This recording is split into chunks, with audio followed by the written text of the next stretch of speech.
Nous sommes pour nuire. Mais regardez aujourd'hui.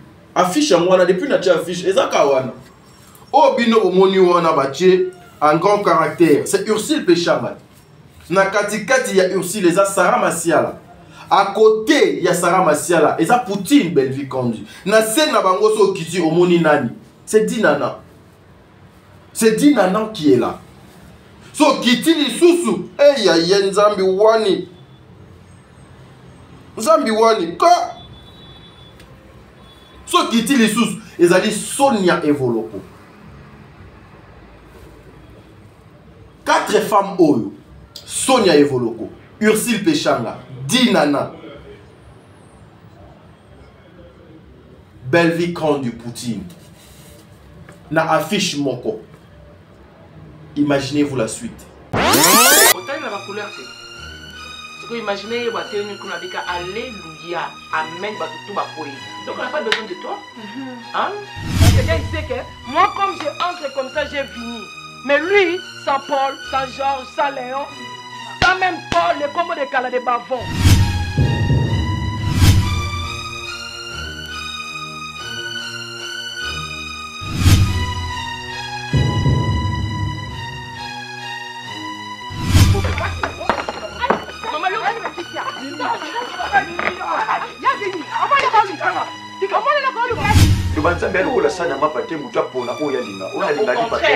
Jean-Pierre le à maman pas. Tambolé allait bien te nsamba pied libala.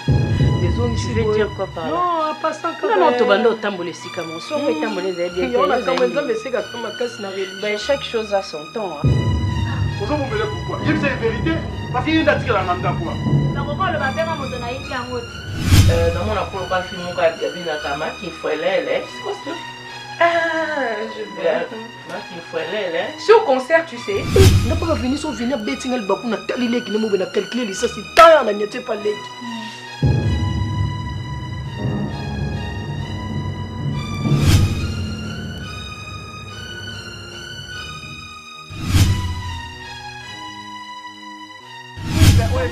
Maman s'il te plaît, maman s'il te plaît, maman s'il te plaît. Maman s'il te plaît. Bomo, maman s'il te plaît. S'il te plaît. La Bible dit bateau Nzamba benga Christ benga a prédestiné bango. Vous savez Nzamba kota moté pourquoi parce que tata tique église.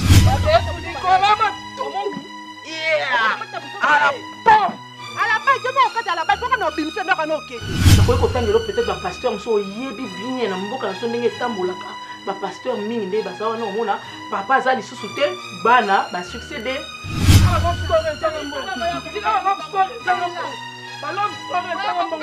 Maman pardon,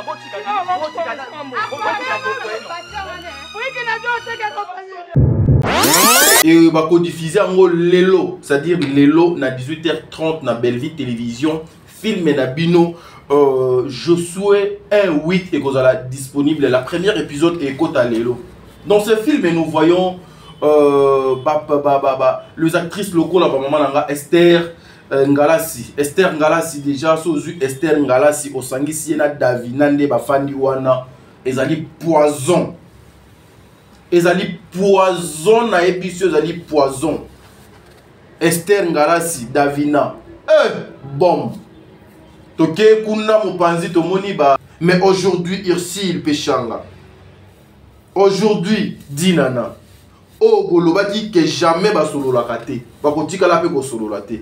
Le bon Dieu abomi bino na noté atiki bino vivant pour bomona biloko. C'est ça on appelle ça l'humiliation. Nga à votre place je ne passerai je ne passerai plus à la télé pour na continuer ko ça la émission. Tout ça c'était quoi? C'est pour nuire à Ursule.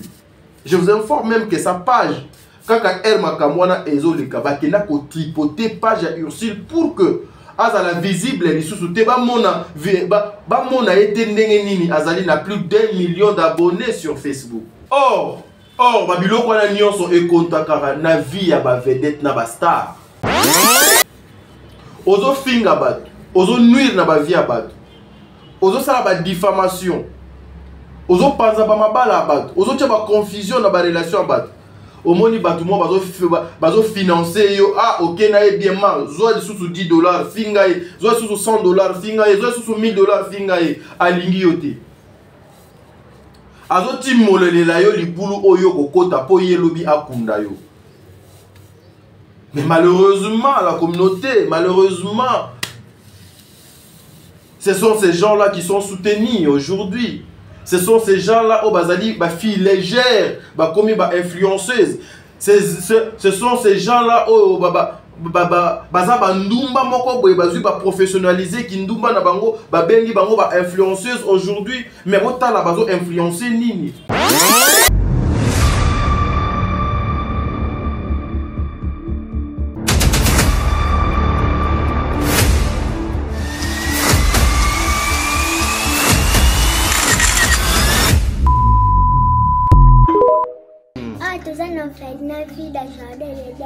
tosunga bana oyo okota likambo oko ba bana nzambe nzambe pe akota makambo na bino basunga biso na basaki na bakaye na babiki toenda kotelenga na balabala soki mame mili asalaka oyo te na ero biso toa na balabala nzambe abatela mpe mame mili place aza apese mbongo nana posa totanga ndenge bana bato nyonso baza kotanga polobile mpe tokóma bato kola pambola bino mi papa shika pesa libro benga ye mpenza ya kosi te te so moni ana te kende mbala moko bibele lobi soko lingo sala likambo ya malamu ozoyoka oya mabe sala ya malamu parce que ce qu'on vient d'ajouter vient du diable et le père des mensonges. Donc si vous avez directement la conviction d'aider Yaya Sala, moi je crois le Dieu que j'adore et je prie Jésus Nazareth téléphone à papa oyo nanzela na yo ekosone pe arobenga ngato pambola nzambe. Donc ce qui bana nzamba pesi biso alobaki ete tobokola bango lolenge tobokola ya biso ndako.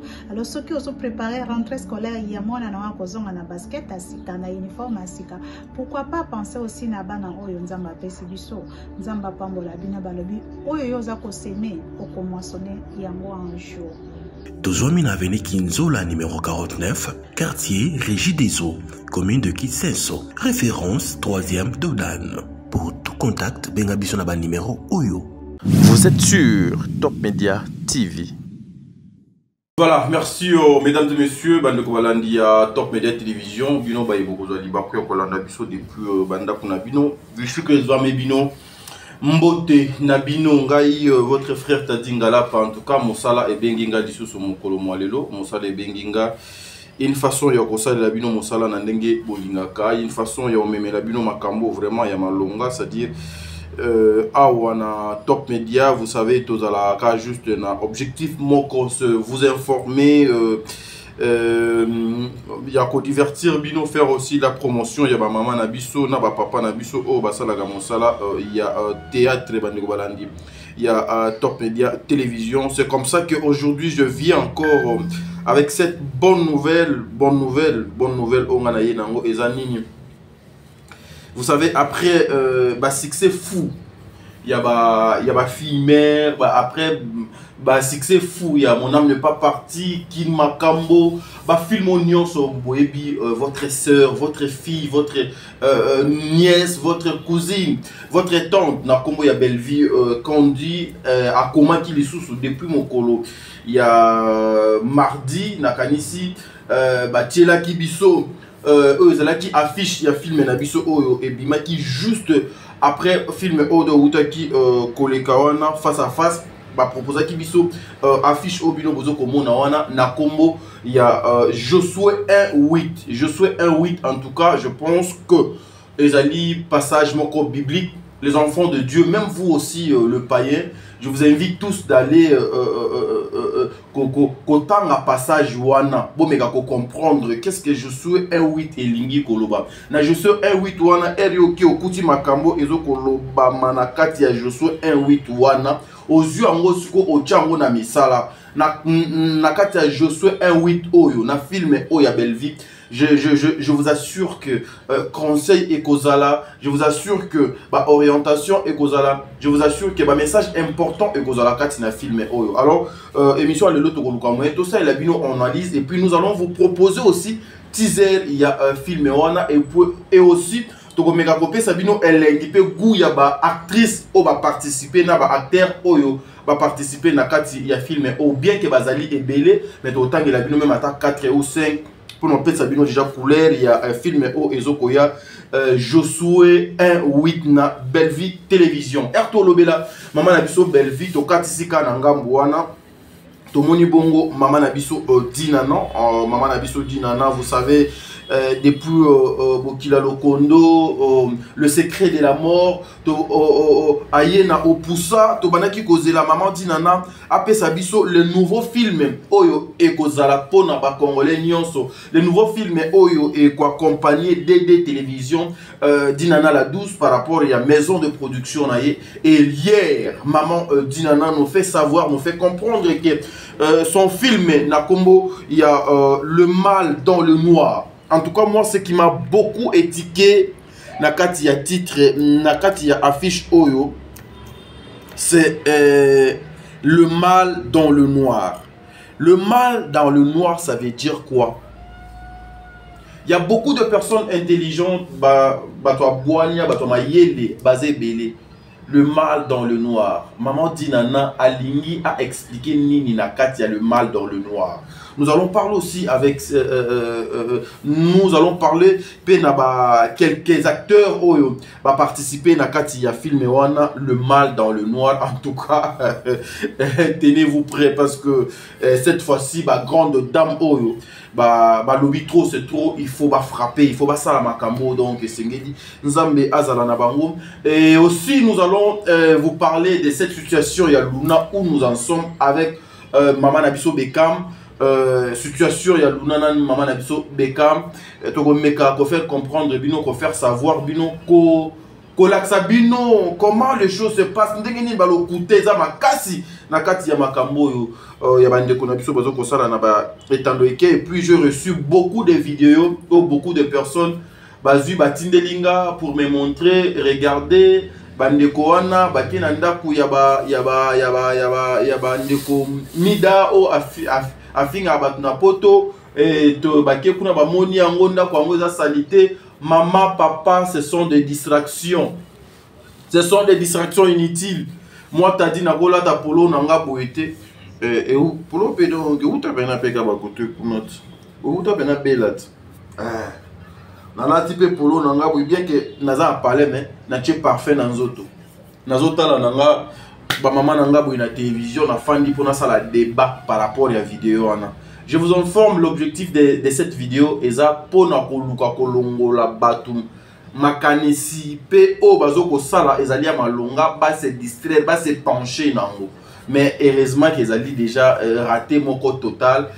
On n'a rien à voir en tout cas biso tokenda koluka ba vie privée à batute pour nakoluka pour étaler en nga botinde la nga ba vidéo on a te ceux qui botinde la nga ba vidéo oyo et qu'on construire et qu'on apporter un plus dans mon sala onga na sala ka wana za distraction pire et simple donc distraction il y a distraction donc ils ont eu chaud alors il faut qu'on lukaka de l'eau comment il y a qu'on distraire tout voilà. Je dirais un grand merci à ma maman Bijou Ketali maman Bijou, je t'aime beaucoup maman, que le bon Dieu vous garde, que le bon Dieu Azala Nabino avec papa Jean-Pascal Leka. Papa, je vous aime tant, le président de la communauté congolaise vivant à Liège. Papa, je vous aime beaucoup. Un grand merci à maman Zozo, la femme de papa Noé Mabaka Lanzing, a mis le respect, la Cour suprême. Que le bon Dieu vous bénisse avec toute la famille. Je suis Miracle Isaac Balé Kinanga. Un grand merci aussi à maman Deborah Lubanda, Kilo, ma mère à Calgary, mère à Jenny. En tout cas, Nzambe Abaksa Ebele.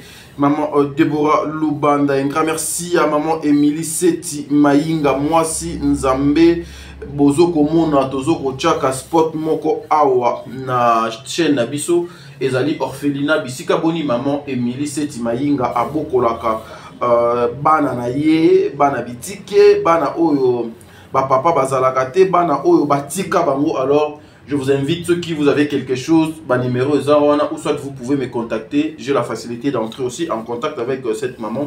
Un grand merci à maman Yvette Mbangu. Un grand merci à toi Aurélie Mafouka. Aurélie Mafouka, la fille, pas la fille, la femme qui roule avec des billets verts. Alors, moi c'est un volant. na pesi beau-frère nanga mbote, ba neveu na ba nièce nanga na pesi bango pe mbote. Un grand merci encore une fois à toi Melba Bilumbi, un grand merci à toi, big dédicace à toi, mais Melba Bilumbi, sans la rendre sur la quitte. Donc ça quelque chose de bien. Un grand merci aussi à toi Bertin Kondembongo, propre l'infirmier clinicien depuis Montréal ou en Canada. Bertin Condé, espoir à l'OPI. Bertin Condé, un grand merci à vous aussi. Un grand merci Nabino Bayenyo sur Bokolanda. Libaku ya Bokolanda l'émission Otata Poe Fapekato Jenny Beta industriel Sol Mbemba. C'est-à-dire Nalinga Kabino Mingi to banda émission na biso awa maman Nathalie nana Mosibu et puis président bébé ande to banda émission na biso, mais avant to banda émission oyo na otike la bino nano Bolanda extrait teaser il y a filmé na bino je souhaite un 8 et puis on se retrouve tout justement après pour tout le continuer na émission na biso. Merci beaucoup Top Media Télévision.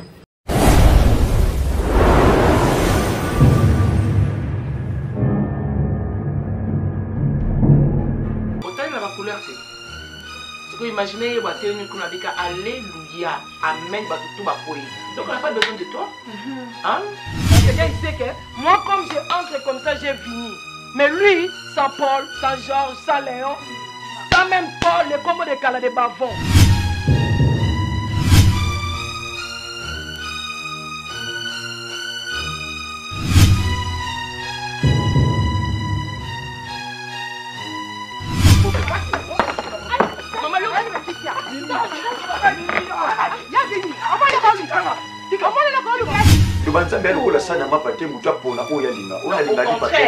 Jean-Pierre le même à maman pas.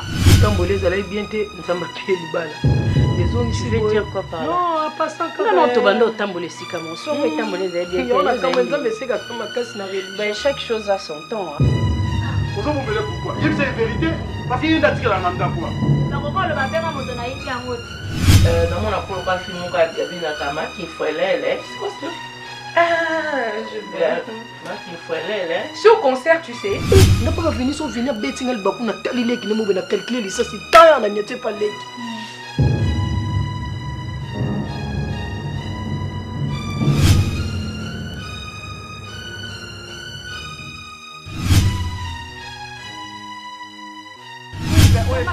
Maman s'il te plaît, maman s'il te plaît, maman s'il te plaît. Maman s'il te plaît. Maman s'il te plaît. La Bible dit bateau Nzamba benga Christ benga a prédestiné bango. Nous savons que bako tamote pourquoi parce que tata tique église.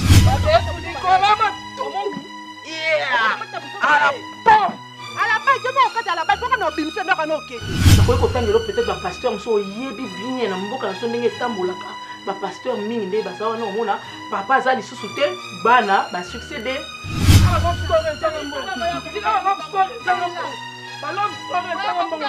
Maman pardon,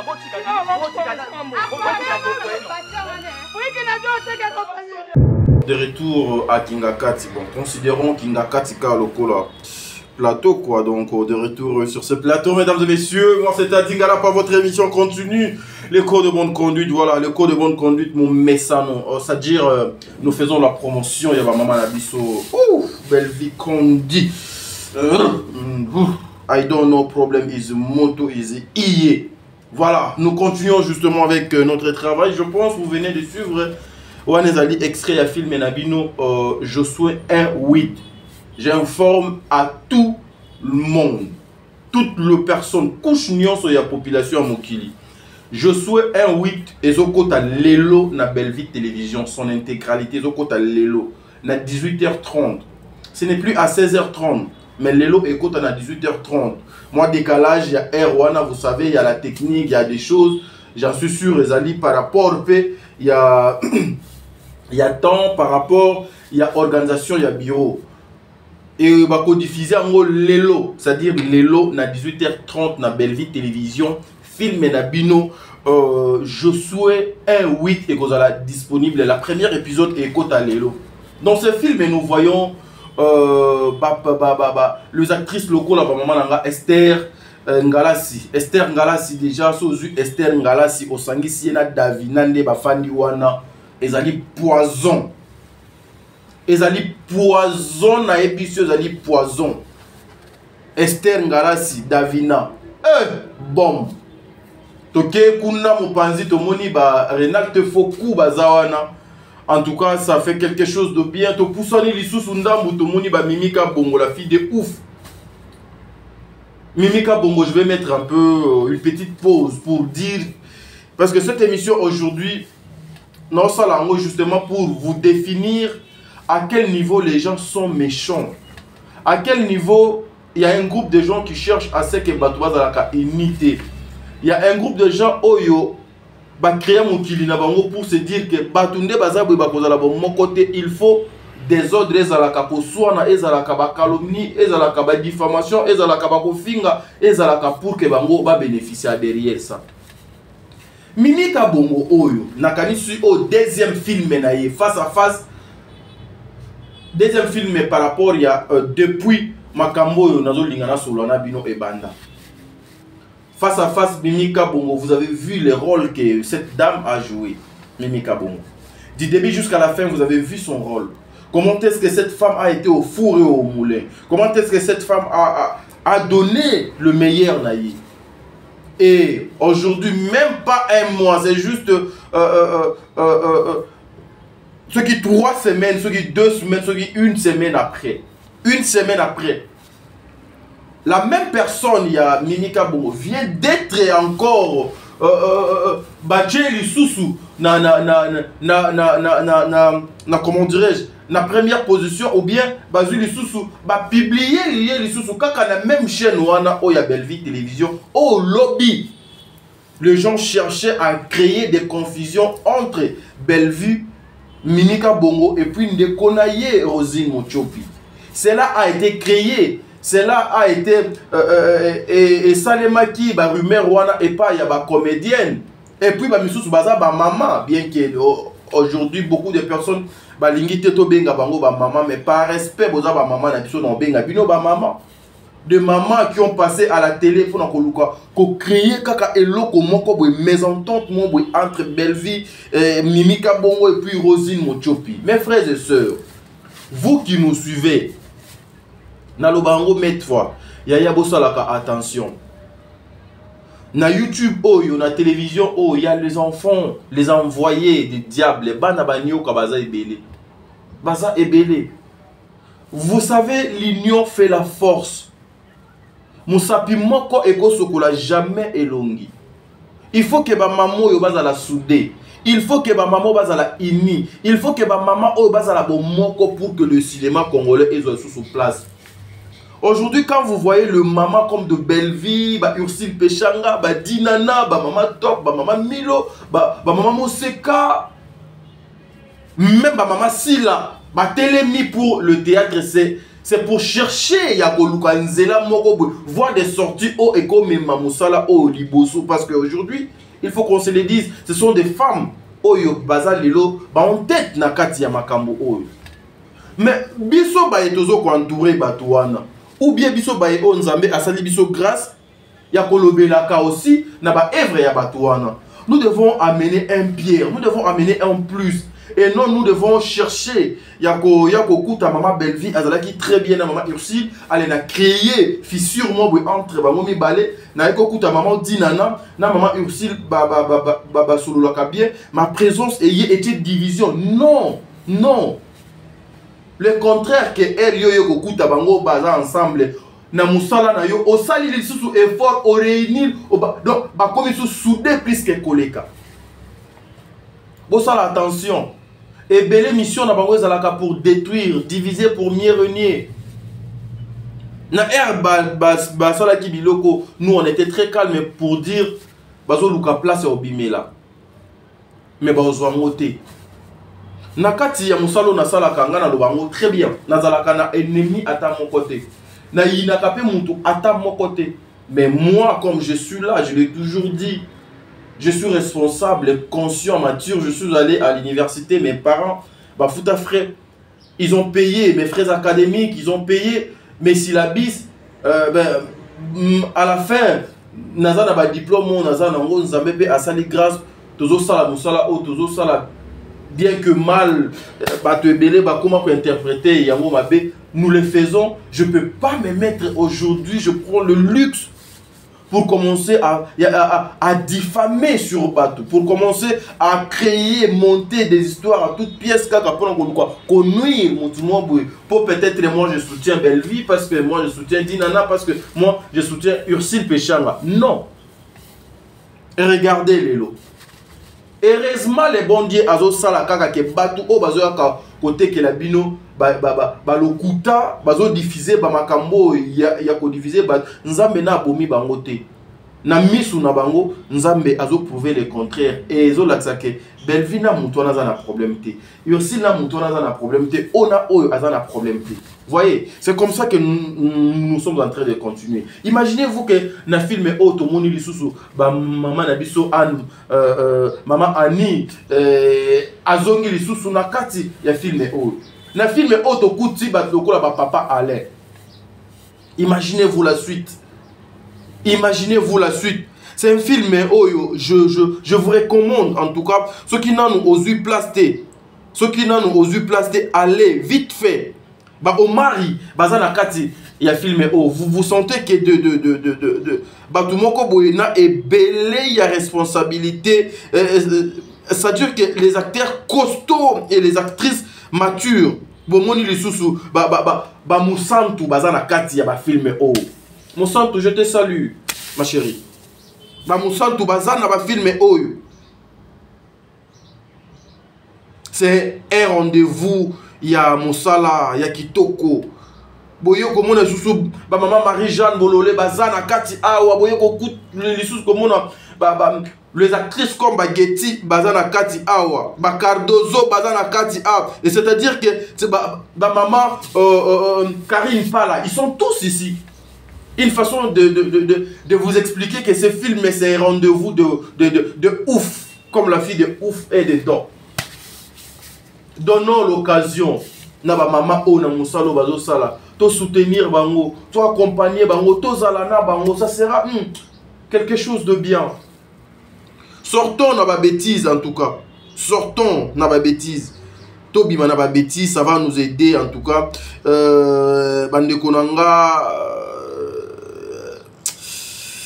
mo komo sala nga mwande mo boye mais bon et tous comprendre ba maman étoile ba na film et ba maman étoile ba na film je souhaite un 8 je souhaite un 8 un film qui va faire couler en tout cas qui va faire couler de larmes. Je vous invite tous d'aller vous abonner déjà de maintenant chez Bellevie Télévision. Osa abonner na Top Media. Osa abonné awa otalaka nga olinga kaba émission nga musala na salaka et tu n'es pas encore abonné à Bellevie Télévision, je vous invite, je vous recommande mesdames et messieurs d'aller vous abonner massivement là-bas. Vous ne serez pas déçus. Les alliés pépinières, les alliés Yeruzalema, là où vous allez vous sentir à l'aise, là où beaucoup zoapé ba solution, il y a pas problème au binobo nango. Ça sera quelque chose de bien en tout cas. Allez suivre Bellevie Télévision, vous ne serez pas dessus. Ertolongo kana maman Bellevie Télévision tozui nasengi na bande konangai ya régie boche la biso affiche wana bomoni bongo affiche ya maman Dinana Dina Chunyoso. En tout cas, je vous invite parce que il est temps to lukapeto sur la makambo oyo ya maman Dinana la douce avec ce beau film. Na titre ya kitoko, na titre ya kitoko en tout cas, le mal dans le noir. Le mal dans le noir, bino bozali bato ya boania, bozali bato ya mayele, bozali bato ya connaissance, bozali bato ya kotinda makanisi na bino trop loin. Mais j'aimerais vous faire comprendre quelque chose. Ba maman Dinana oyo bazali ba maman o bazo sala fierté ya mboka na biso. Bazali ba maman oyo bazali vraiment na respect, ce sont des mamans, ouais. Ce sont des mamans pour nous. Bazali ba maman oyo nous devons beaucoup respecter et soutenir. Yango na yebsaka même ba frère nanga ya les abakou. La même façon que vous soutenez, vous respectez maman, si là vous devez respecter les Abakouk. La même façon que vous soutenez maman, si là c'est la même façon que vous allez vous pas soutenir le respect parce que soutenir les alliés obligatoires. Je ne suis pas obligé de soutenir Maman Bekam. Je ne suis pas obligé de soutenir. Mais au moins il faut respecter. Il faut tenir la place. C'est comme ça que nous demandons aussi à toutes les personnes le respect. Guerre Nabiso est à la loyale. Guerre Nabiso est à la sur le plan professionnel. J'ai la facilité de prendre le film et Maman Bekam, je dis non. Le casting wana est raté. Je n'ai vu film ya Maman Dinana na lobité casting ya Maman Dinana ezali na baraté. Casting ya Maman Ursule et Simbité. Casting ya Maman Bellevie et Simbité. Casting ya Maman Y et Simbité. Oui, je viens, je fais analyse nanga sur ce point, je reste là et puis je me limite. Je ne peux pas aujourd'hui pour appeler ça et pas bateau bazo talanga. Na sala une émission pour faire pour la diffamation na finga na lobeladi na Ursule Mabe pour à la fin bateau mon boye ba talanga pour ba sepela nanga. Non, il faut jamais causer la babilo kwa nanga muna biso. Nous devons respecter ba maman. Oh, voilà pourquoi on a vu affiche on a tia mona mopanzi. Pourquoi na tia affiche on a mopanzi bande konanga? Vous êtes sans ignorer.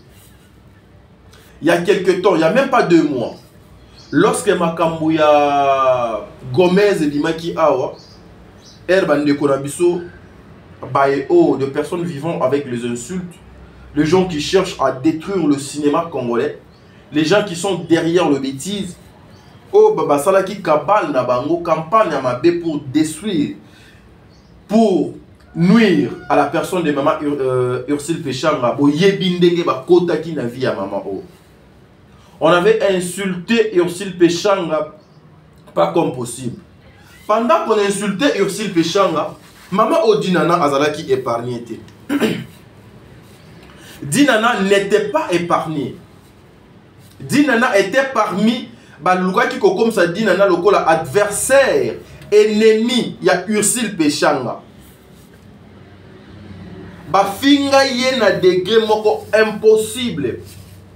Balakisa biso awa na baitando eke je me plus kozon sa ba vidéo na awa mais eza soki boluki na ba chaîne ya bandeko oyo balukaka ko déstabiliser bokomona ke makambo nazolo ba eza kuna. Bayaka koko sabino ke Dinana na Ursule Péchanga ba solo la kate. Dinana na Ursule Péchanga ba welela mobali. Dinana na Ursule Péchanga ba ennemi. Nyonso na pona baya ba koti sabino biloko ya mabe ba mama nanga ba papa nanga. Bino ba ebolandaka biso bolingaka kokende ko faire suer misu na bino te na ba biloko na matoi na bino eyokaka biloko ya bosoto te. À travers ba biloko wana ezali na influence moko diabolique simana yango. Ça peut vous influencer dans le mal. Ça peut vous influencer de mal réfléchir. Ça peut vous influencer de mal penser. Ça peut vous influencer. Yamakambu ebele, mes frères et sœurs. Toyeb sakabino awa ba mama wana na ba papa wana bazali bato ya solo ka bato na lokuta. Rôle na bango ezalaka pour détruire. Toyeb sakabino aussi mettre fois que lorsque boyoki likamomoko eleki sur la place publique, vous devez faire très attention. Mission na bango ezalaka pona ko nuire ba relation ya batu, ba réputation ya batu, ko toucher ba vie privée ya batu. Parce qu'ils savent aujourd'hui aucun homme lokola ba biso boy ba vrai noko H majuscule pena na kofa na boy pena na bimagara mwasi na ngamo boy baye bazo sanga ke mwasi na yo wana okumisaka omoni ke do aza mwasi abimaka pena x abimaka na y aza boy mwana na yo wana en tout cas ekosala ngai mabe makasi soki naza na ba nerf solide te libala nanga ekokufa relation nanga ekopanzana ndaku nanga ekokota décadence ndaku nanga ekokota désordre ndaku nanga pe ekokota ba problème ezalaka objectif ya bandeko oyo détruire pour mieux régner campagne de déstabilisation makambu oyo biso tolobaka ngo met fois bandeko wana bazoya pona kobebisa bazoya pona konuire bazoya pona kodétruire bandeko nanga mais okomona derrière bango il y a de milliers de Congolais bazo soutenir le pe babiloko wana bazo applaudir aussi. Mais moi je me demande nani o akobota mwana na lelo aboti mwana azo souhaiter que mwana na apporter et le côté ou bien mwana na lobi akufa azate on souhaite toujours les bonnes choses pour nos enfants même bana oyo banyokola ba parents ba yiba ba parents mais des fois quand le parent donne mona alobi que le bon Dieu te pardonne tu es mon fils no bois kondeni mais bandeko nyonso ba campagne na bango ezalaka pour détruire pour na kotia mabe na ba famille na ba relation soki kaka bayebi ke X na Y ba coopéraka bien ba osala nyonso ba kota katikati na bino pour ba nuire bino balobaki awa Ursile na dinana benemi basololaka te bawelela mobali Ursile abotole mobali voire même bazotia kombo ya autorité moko ya mboka oyo. Tout ça c'est pour vous faire plaisir bino ba insensé bino ba femme sans valeur bino ba femme oyo ozali maman oza mwasi mais ozomi yeba te que je suis une femme bino bae oyo bolingaka lokuta. Ils font ça pour vous faire plaisir. Bah c'est pelisa bino. Mais non mes frères et sœurs, tous vous avez vu na ndenge ya malamu. Donc vous avez vu quand na ndenge ya lokuta. Ngai même attend na $200 na mois na sepelaka. Ouais, nazalaka très fier na moi. Je me dis c'est ça que je mérite. C'est ça que le bon Dieu a salé tenazo ango. Je ne chercherai pas à aller au-delà. Je préfère ndaku nanga na futite na koti nyongo et pas bayer. Na futi yango le mois prochain son nous amène à Sungenga. Mais na ya anasala ba n'importe quoi pour que la communauté balinga bêtise ba kolandanga ba soutenir nga no kota mbongo non. Toutes les personnes au ba soutenaka mutu dans le mal balingi yote. Ozo finga bat, ozo nuire na ba vie bat. Ozo sala ba diffamation. Ozo panza ba mabala bat, ozo tia ba confusion na ba relation bat. Au moni batumo bazo financer yo ah ok na e bien mal zo de sous $10 finga e zo sous $100 finga e zo sous $1000 finga e alingi yote azo timolele la yo libulu oyo kokota po yelobi akunda yo. Mais malheureusement la communauté malheureusement ce sont ces gens là qui sont soutenus aujourd'hui. Ce sont ces gens-là, oh, bazali, ba filles légères, ba commis, ba influenceuses. Ce sont ces gens-là, oh, baza ba ndumba moko boye bazu ba professionnaliser ki ndumba na bango, ba bengi bango ba influenceuses aujourd'hui, mais autant la bazo influencer nini. Les hommes influenceurs bazo ko influencer nini la majorité. Ce sont de bêtises.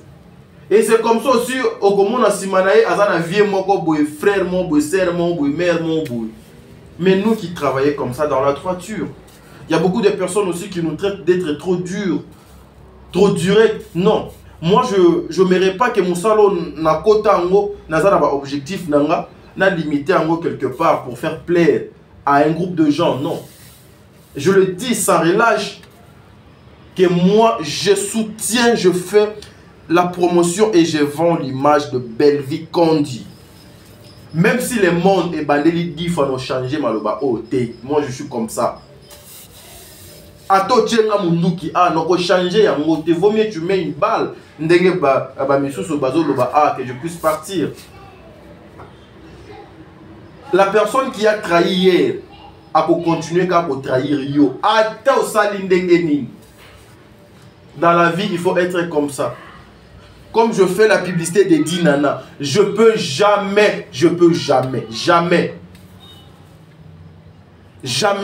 trahir. Maman Ursile Péchanga également, jamais je peux le faire. Et ça qui va moutuka tinanga, ça dit qu'il va moutuka tinanga. J'étais bien avec maman Belleville hier, aujourd'hui parce que tu as eu mésentente, aujourd'hui parce que moi incompréhension, aujourd'hui parce que nabeni maman doit yambinga été, aujourd'hui parce que maman sur le vidéo a kabela kinga $100, a kabela linga telelo, je viens à la télé, allez na komi ko tumba belle vie. Papa, même si les gens de ce monde ba yebité obino bosalaka, obino bosalaka en coucou, mais il y a un créateur. C'est lui Odon Kamona Kabiso même lorsque nous dormons. Même lorsque tu as besoin que les kabumoko bouba voisin ba yebate. Même moi si na yo anda ayebate. Oyo la la nembe tout moko olamuka nembe tout moko ayebate. Mais le bon Dieu qui connaît les nombres ya souki na yo na moto ayebi biso nyonso comme nous sommes là. Toutes les personnes nazalana bango moi je suis comme ça. Mais le bon Dieu m'a fait grâce. Je ne me fais pas des amis avec tout le monde. Et d'ailleurs, nazalana na ba mastate. Ouais. Nakanga mana mama Sarah à cause de ça. À cause de ça. Sarah ne connaît pas ma vie. Moi je ne connais pas la vie de Sarah. Et c'est-à-dire, sotoyer, on fait notre émission. Dans cette émission, Sarah a démarré voiture na kei nga na titi na nga na se na zu moto na nga na zoginda ku na ke na mati na zu transport na nga na zongi palais. On n'a pas le temps yo beta ma solo. Il y a Salaki, il y a Lekaki, il y a Zongisaki. Non. C'est ce qui tue beaucoup de personnes. C'est ce qui tue beaucoup de personnes. Mais aujourd'hui, Ursile Péchanga. Aujourd'hui, Dinana. Oh, Boloba dit que jamais ba solo la kate. Ba kotika la pe ko solo la te. Le bon Dieu abomi bino na noté atiki bino vivant. Po bomona biloko. C'est ça, on appelle ça l'humiliation. Nga à votre place, je ne passerai plus à la télé pour continuer à l'émission. Tout ça, c'était quoi? C'est pour nuire à Ursile. Je vous informe même que sa page, quand elle m'a kamwana ezo le kabaki, n'a qu'au tripoter page à Ursile pour que azala visible les sous-soutés, ba mona été nini, azali n'a plus d'1 million d'abonnés sur Facebook. Or, Babylon a nyonso e kontakara na vie ya ba vedette na ba star. Nyonso na pona konurie. Mais regardez aujourd'hui. Affiche à moi depuis na affiche ezaka wana. O bino omoni wana bache en grand caractère. C'est Ursile Péchanga. Na katikati ya Ursile eza Sarah Masiala. À côté ya Sarah Masiala eza Poutine Belvi Kondi. Na scène na bango so kiti omoni nani. C'est Dinana. C'est Dinana qui est là. So kitili susu. Ya Nzambi wani. Nzambi wani. Ka. So kitili susu. Ezali Sonia Evoloko. 4 femmes oyo. Sonia Evoloko. Ursile Péchanga. Dinana. Belvi Kondi Poutine. Na affiche moko. Imaginez-vous la suite. C'est ce que nous voulons. C'est ce que nous voulons. C'est-à-dire que non, nous sommes là pour notre travail. Nous devons faire rien que notre travail. Maman nanga. Oyo ezali babenga ngo kosuki bota. Le mal dans le noir. Justement, combo wana, titre wana, ils ont défini makambo ebele. Donc tout ça, oyo babenga ngo kosuki bota, kosuki bota, kosuki bota. Ce film sera déjà disponible bientôt na DD Télévision. Mais maman dit nanana, maman belle vie. Bon, mais un peu qu'on revoir battant il y a diffusion, il y a film pour elle moko fo batubaya batala maman belle vie, elle moko fo batubaya batala maman dinana. Bon ça la moi décalage, moi décadence pénal. Il y a elle, il y a ba diffusion et kozala bien maman dinana otali elle, il y a maman belle vie atali elle, il y a maman dinana pour publier en bien. Aujourd'hui c'est Ursile Péchanga et Dinana na scène, na film ya Dinana. Na film ya Dinana. Yango to sabino ba maman nanga batwana ba batolo kuta makasi. Le diable ne vient que pour dérober, le diable ne vient que pour détruire, le diable ne vient que pour séparer. Le diable atchaka kimia te place batubaza.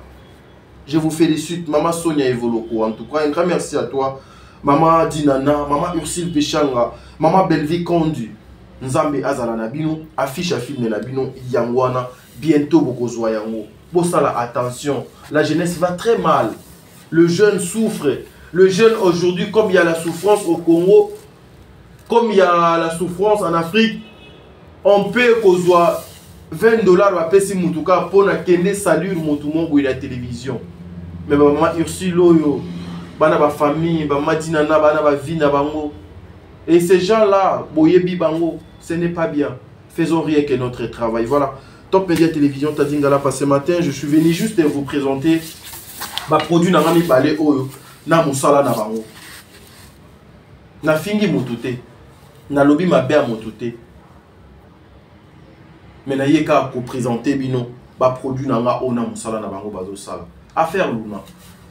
Où nous en sommes aujourd'hui. Oyebi, en cherchant ko sembola biloko mo ya mabe, vous risquerez de creuser le boulot au boko kunda ngote. Biso toyeb sa bino mettre fois babande konanga. Boko ça la 50 000 émissions, 20 000 émissions. Mais ngaka so na sali 2 émissions. Maman Sarah to fande na to sali 2 émissions na Maman Sarah. Ça fait oublier les gens tout ce qui s'est passé. Et batunyo so baka focus na obiso to yakana. Vous savez pourquoi? C'est parce que nous ne le faisons pas dans mon thème Mamabe. Nous ne le faisons pas pour détruire, pour nuire les gens. Mais nous le faisons plutôt pour sauver Batu O Bazali na ignorance na bae O Bazali na mon thème Mamabe. Arrêtez. Arrêtez. Obi Luna abimi bena mona mayele. Abimi mona mayele mais c'est lié c'est awande na suki nazo ki no yamela bino mundir ba les sous lelo toujours pendant que na mundir ba donc nzamba zala na bino fato de konti makia la kumba ba mama nanga nyonso o ba linganga vikimo sa aussi maman Coco Zozo en tout cas nzambe yazala na bino bandeko na biso nyonso oyo balinga mosalo biso to sala ka que les bon Dieu vous bénisse. Rendez-vous à Lelo na 18h30 na Belle Vie Télévision. Allez suivre ces films. Et voilà le Beko le Kalilo. Merci.